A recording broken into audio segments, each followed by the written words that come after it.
Nah, jika diperhatikan lagi, ada semacam sudetan sungai atau penambahan aliran antara sungai di kedua sungai ini. Kelihatan nggak?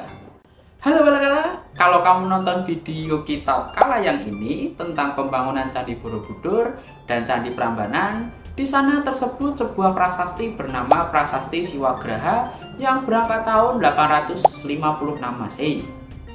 Dalam prasasti ini disebutkan pembangunan kuil yang megah untuk memuja Dewa Siwa, dan kuil inilah yang kita kenal sekarang sebagai Candi Prambanan. Tak hanya itu, dalam prasasti ini juga disebutkan adanya upaya untuk merekayasa sungai di dekat candi. Lalu, apa nih kira-kira tujuan rekayasa atau pengubahan sungai yang ada di sana? Ayo kita bahas hanya di Kitab Kala. Subscribe dulu.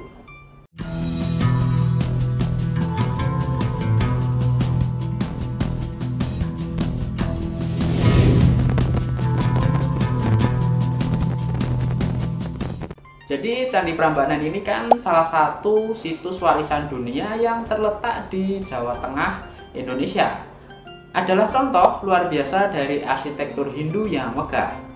Selain kemegahannya, ada aspek yang menarik dari sejarah pembangunan candi ini yang seringkali kurang diketahui, yakni adanya perubahan aliran Sungai Opak untuk mendukung perluasan lahan bagi pembangunan candi. Menarik bukan? Jadi Candi Prambanan dibangun pada sekitar tahun 850 Masehi oleh Rakai Pikatan dari dinasti Sanjaya. Candi ini didedikasikan untuk Trimurti atau tiga dewa tingkat tinggi di agama Hindu, yakni Dewa Brahma, Dewa Wisnu, dan Dewa Siwa. Dari prasasti Siwagraha dan skala ukuran candi, kita akan tahu bahwa dari ketiga dewa tadi, Dewa Siwa adalah yang menjadi pemujaan utama di sini. Dari prasasti Siwagraha dan skala ukuran candi, kita akan tahu bahwa dari ketiga dewa tadi, Dewa Siwa adalah yang menjadi pemujaan utama di candi ini. Karena di dalam Candi Siwa inilah satu-satunya candi terbesar yang di dalamnya tidak hanya ada satu ruang pemujaan, tetapi 4. Seperti yang aku sebutin di video sebelumnya, ada ruangan dengan Arca Ganesha, Dewi Durga, dan Agastya. Oke, kembali ke pembahasan tentang sungai tadi. Karena kompleks Candi Prambanan ini yang besar, maka area yang dibutuhkan juga luas. Jika dicermati dengan Google Earth, maka di sebelah barat kompleks candi ini ada paling tidak 2 aliran sungai, yakni yang berukuran besar atau Sungai Opak dan yang kecil. Kedua sungai ini membentang dari utara ke selatan melewati samping kompleks candi. Nah, jika diperhatikan lagi, ada semacam sudetan sungai atau penambahan aliran antara sungai di kedua sungai ini. Kelihatan nggak? Kamu setelah ini bisa ikutan cek di Google Earth. Nah, kira-kira kenapa tuh ada sudetan di situ?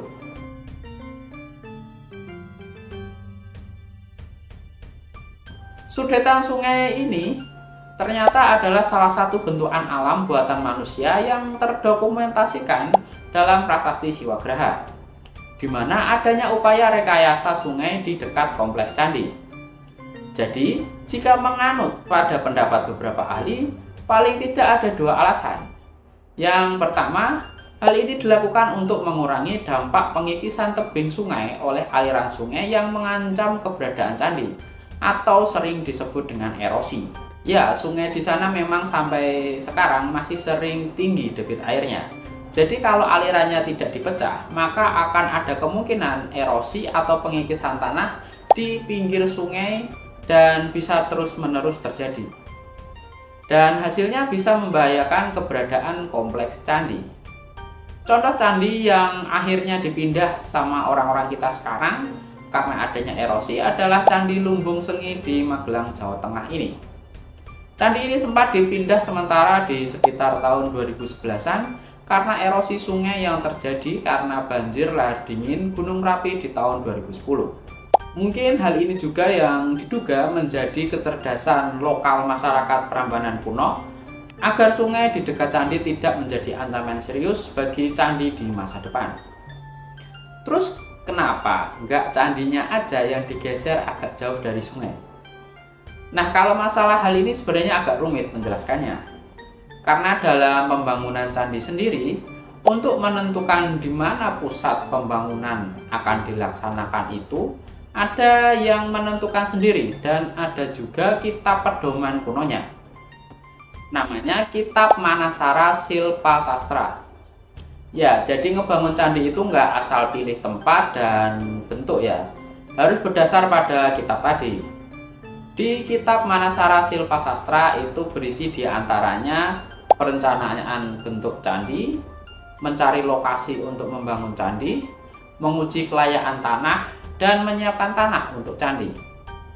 Masih ada beberapa tahapan lagi, tapi sepertinya lebih cocok kalau kita bahas di video tersendiri. Gimana? Yang setuju bisa tulis di kolom komentar.